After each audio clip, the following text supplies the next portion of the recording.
स्वराज्याची स्थापना करावी असं दिव्य स्वप्न दाखवलेले बाळासाहेब या जगात दुसरी होऊ शकत नाही. आणि आपण विचार केला पाहिजे की ज्या काळामध्ये एकीकडे मुघलांचं राज्य, एकीकडे इंग्रजांचं राज्य आणि एकीकडून आपले लोक आपल्या विरोधामध्ये मुघलांची सेवा करणाऱ्यांचं राज्य. अशा सर्व परिस्थितीमध्ये महासाहेब शपथ घेतात की महाराष्ट्रामध्ये मराठी माणसाचं स्वराज्याचं स्वप्न महासाहेब पाहतात आणि छत्रपती शिवाजी महाराजांच्या माध्यमातून ते पूर्ण करतात. आपण विचार करा, वयाच्या 14व्या आणि 15व्या वर्षी सोन्याचा नांगर महासाहेब जिजाऊ शिवाजी महाराजांच्या हातात करतात. नांगर सोन्याचा होता का लाकडाचा का लोखंडाचा तो भाग वेगळा, पण सुवर्णकाळ येणार आहे ही कल्पना जेव्हा महासाहेब करतात आणि शेतकऱ्याला संरक्षण देतात. या देशामधला शेतकरी कर्जमुक्त करण्याचं काम, शेतकऱ्याचं कर्जमुक्त करण्याचं काम ज्या शासन करते ही परंपरा ही पद्धत महासाहेब स्वामी त्यागा सुटलेली आहे. शिवाजी राजांचे मित्र पण तो तानाजी असेल, तो भाजीप्रभू असेल, तो सयाजी असेल, या सर्व मित्रांनाही शिवाजी महाराजांसारखा जीव लावून आपल्या मुलासारखं सांभाळून त्यांच्या प्रेम देणाऱ्या बाळासाहेब जिजाऊ यांनी जे स्वप्न पाहिलं त्या स्वप्नाला मूर्तरूप देण्याचं काम छत्रपती शिवाजी महाराज. विचार करा, दिल्लीच्या तख्तामध्ये, औरंगाबादच्या कैद्यामध्ये शिवाजी महाराज अडकले, संभाजी महाराज अडकले. इकडे आईचा जो कसा कसा होत आहे, जिजामाता परेशान आहे. जिजामातेला वाटतं की आता माझा शिवाजी आणि माझा संभाजी सुखरूप महाराष्ट्रात माझ्या ऋतूमध्ये पुन्हा परत येईल की नाही. आणि एकीकडे जिजामातेला पूर्ण विश्वास होता की माझा शिवाजी सोबत दगाफटका करणं इतकी काही साधेसिरी शिकवण काय शिवाजी महाराजांना दिलेली नाही. आणि माझा शिवाजी जिवंत तसा तिला परत येईल. दिल्लीहून निघतात, रायगडाला पोहोचतात आणि तिथून प्लॅनिंग सुरू होते. बघ शिवाजी महाराजांचा खंडणी केव्हा ऐकला तुम्ही? जेव्हा दुश्मनाशी समोर हात करता येत नाही तेव्हा त्याची कमजोरी होतो, तेव्हा त्याचे बारकावे होतो, त्याच्याची रणनीती, त्याच्याशी युद्ध करण्याची पद्धत म्हणजे खंडणी आहे. आणि आज आपल्याला सांगलं जातं आमोशा आहे, घराच्या बाहेर पडू नका, आमोशाला भूक लागतं, आमोशाला ऍक्सिडेंट होतात, आमोशाला काहीच होतं. माझ्या राजाने जेवढ्याही लढाया लढलेल्या आहेत त्या छत्रपती शिवाजी महाराजांची प्रत्येक लढाई आमोशाच्या रात्रीला झालेली आहे आणि प्रत्येक लढाई ही त्यांनी जिंकलेली आहे. मग मला प्रश्न पडतो, आमोशाच्या लढाईवर इतकं वैज्ञानिक दृष्टिकोन असलेला छत्रपती शिवाजी पाण्यासाठी जनावरांसाठी चारा छंद करता. अरे एवढं नाही, रायगडाचं जेव्हा काम चालू होतं, छत्रपती शिवाजी महाराजांच्या किल्ले जेव्हा काम चालू होतं, काम पूर्ण होत असताना काही मुस्लिम सैनिक महाराजांकडे आले आणि महाराजांना म्हणाले, महाराज हिंदूंसाठी मंदिर बांधलं, आमच्याही पूजेची काही व्यवस्था नाही. शिवाजी महाराज हसतात आणि हळूहळू खिडकीतून हात मुंबून सांगतात ते खिडकीच्या बाहेरचे काम चालू आहे, मिनारचं जे काम चालू आहे ते मस्जिदीचं काम चालू आहे. आणि माझ्या राजानंतर मुसलमान हिंदू असा जाता केला नाही, कारण ती मुला शिकवायची जमात कधी दिली नाही.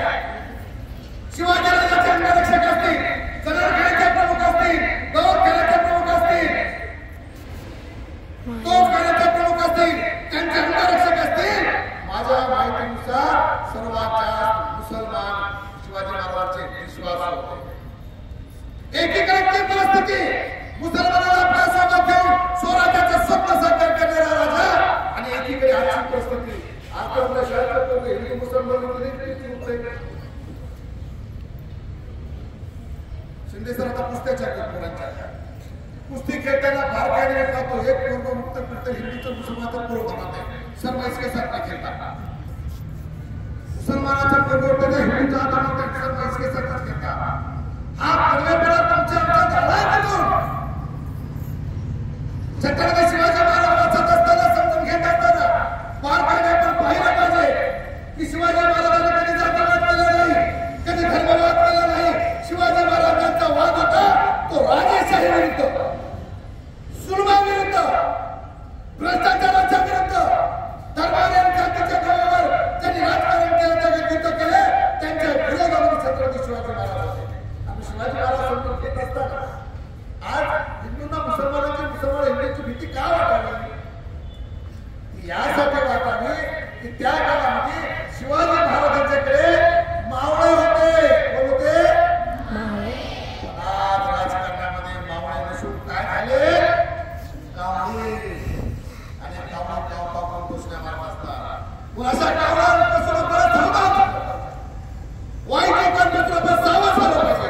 आम्ही विद्यार्थी या बँकच्या आतमध्ये जेव्हा आम्ही येतो तेव्हा आम्ही फक्त शिकण्यासाठी तरी चांगला गोष्टी शिकण्यासाठी आमची जबाबदारी आहे की मी जेव्हा शाळेत जाईल त्या बँकच्या आतमध्ये जेव्हा जाईल तेव्हा हिंदू मुसलमान ख्रिश्चन शीख मार केली कोणी ती कुणीच नाही.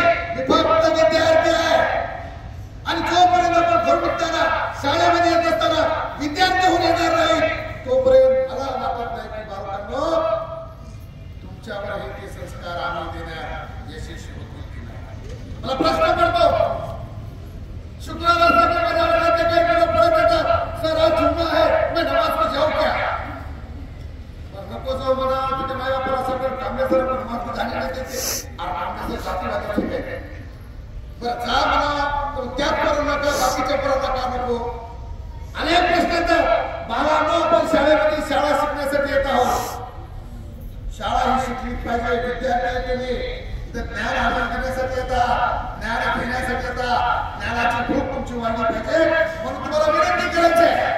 मासाहेब जिजाऊच्या जयंतीच्या निमित्तानं स्वामी विवेकानंदांच्या जयंतीच्या निमित्तानं आपण शपथ घेतली पाहिजे की मी जेव्हा शाळेत येईल तेव्हा कुठल्याही जाती धर्माचा माणूस किंवा मुलगा म्हणून नाही तर मी शाळेत फक्त आणि फक्त विद्यार्थी म्हणून येणार आहे. जिजामातानंतर का बरं शिवाजी महाराज होऊ शकले नाही? कारण तुमच्या माझ्या आई जिजामाता होऊ शकली नाही तर शिवाजी म्हणून होणार आहे.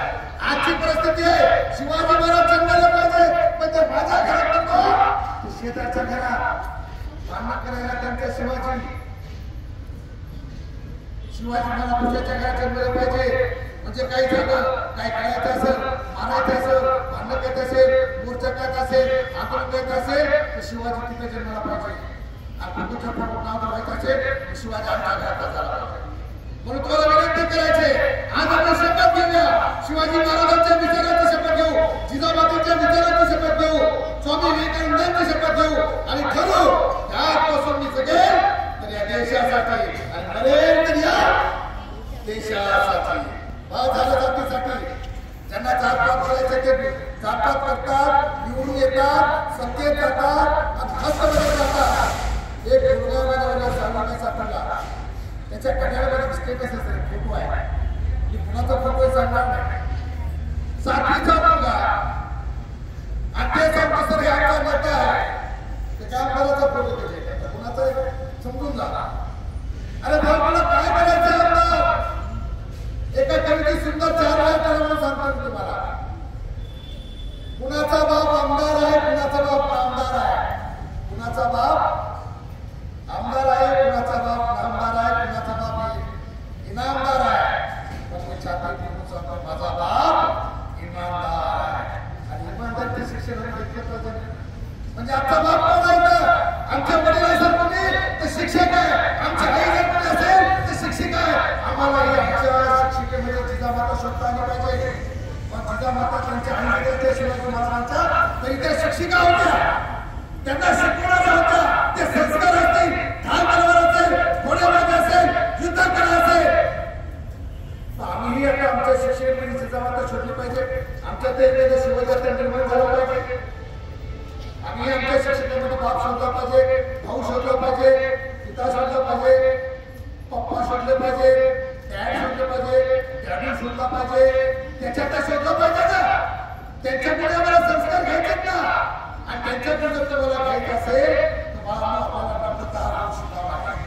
मला असं वाटतं येणाऱ्यांना नम्रतेने घेतलं पाहिजे.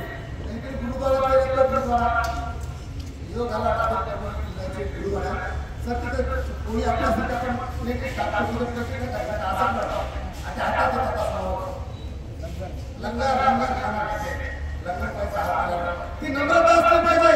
हम जब जमीन पे बैठते हैं पैसा दे रहा है तो लेने वाले के दिल में नम्रता होना चाहिए. म्हणून ती नम्रता तुमच्यात आली पाहिजे, शांतता तुमच्यात आली पाहिजे, समभाव तुमच्यात आले पाहिजे. आणि या सगळ्या गोष्टी जो तुम्हाला कळणार नाही तो पण विद्यार्थी घेत असताना बेटा आता तलवारीची गरज आहे का, बंदुकांची गरज आहे का, भालाबाच्या बॉम्बवर नाही. तर आता जर खऱ्या अर्थाची गरज असेल तर ती आहे पुस्तक, ती आहे पेन, ती आहे पेन्सिल, ती आहे फोटोपट, ती आहे वही. या सर्व हत्यारांना आता एकत्र करून आपण ही ज्ञानाचं युद्ध आपण जिंकलं पाहिजे. येणाऱ्या काळामध्ये पुरुषांना ज्ञान असेल तर तुम्हाला काही विचारणार नाही. आणि म्हणून आपले पैशासाठी शिकावं लागेल, शिकल्याशिवाय आपण जाणार नाही. एक वेळेस बाबासाहेब आंबेडकरांना एका मोठ्या व्यक्तीने विचारलं की बाबासाहेब आंबेडकर तुम्ही एवढी मोठी राज्यघटना लिहिली तुम्हाला काही वाटतं नाही का, त्रास झाला नाही का म्हणून. तर बाबासाहेबांनी त्या काळात की माझ्या त्याच्या नजरेपुढे छत्रपती शिवरायांचं स्वराज्य होतं. अशा राजाला मी आदर्श म्हणतो. ज्या राजानं आरक्षण शाहू महाराजांना दिलं त्यांना मी माझा गुरु म्हणतो. आणि ज्या महात्मा फुलेंनी शिक्षण दिलं त्यांना मी गुरु म्हणतो. तीन गुरु जर माझ्याकडे असेल भारतीय संविधान आपण कुणाला गुरु मानायचं, आपण कुणाला काय शिकायचं हे सुद्धा एक प्रकारचं चाणाक्ष बुद्धीचं लक्षण आहे. आणि ती बुद्धी तुमच्याकडे आली पाहिजे. आजची बुद्धी तुमची कुठं आहे? इंस्टाग्राम, फेसबुक, माझ्या बापाला कोण म्हणते स्नॅपचॅट, हो की नाही? मला तर तुमची कमालच असते स्नॅपचॅट. स्नॅपचॅट बरोबर आहे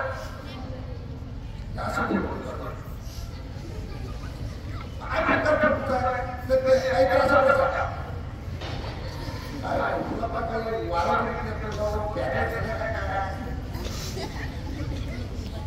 तर माझ्यासारखी त्या फोटोमध्ये नसती माझ्यासारखा सुद्धा त्या सगळ्यांचा बरोबर म्हणू लागला. आणि आपण गुरु व्हावं, आपण गुरु म्हणावं असं जर आपल्याला वाटत असेल, आपल्याला पण फॉलो करावं असं वाटत असेल, आपल्याला पण लाईक करावं वाटत असेल, आपल्याला पण शेअर करावं असं वाटत असेल तर विद्यार्थी घेत असताना शाळेत पहिल्यानंतर तुमच्यासोबत सेल्फी घेते, तालुक्यात पहिल्यानंतर तालुक्याचे लोक तुमच्यासोबत फोटो घेतील, आणि राज्यात पहिल्यानंतर राज्याचे लोक तुमच्यासोबत फोटो घेतील, सेल्फी काढताना स्टेटस ठेवतील. आपण लोकांच्या सेल्फी काढून किती दिवस लोकांचे स्टेटस ठेवायचे आणि कशाला वापरते लोक फोटो करायचा. आणि तुम्हाला विनंती विद्यार्थ्यांना घेत असताना महाराजांच्या जयंतीच्या स्वामी विवेकानंदांच्या जयंतीच्या विनंती आहे. विद्यार्थ्यांना गेटच्या येत असताना धर्म पंथ हा सगळ्या ठिकाणच्या बाहेर येत असताना श्री सरस्वती भुवन शिक्षण संस्थेचा खिडकीचा विद्यार्थी आहे आणि ज्ञानासाठी आलो, इतर ज्ञानदान घेणारा.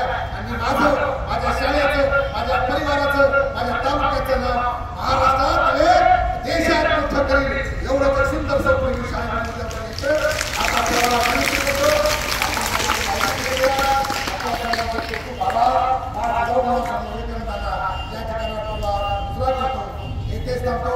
जय हिंद, जय महाराष्ट्र, जय भारत.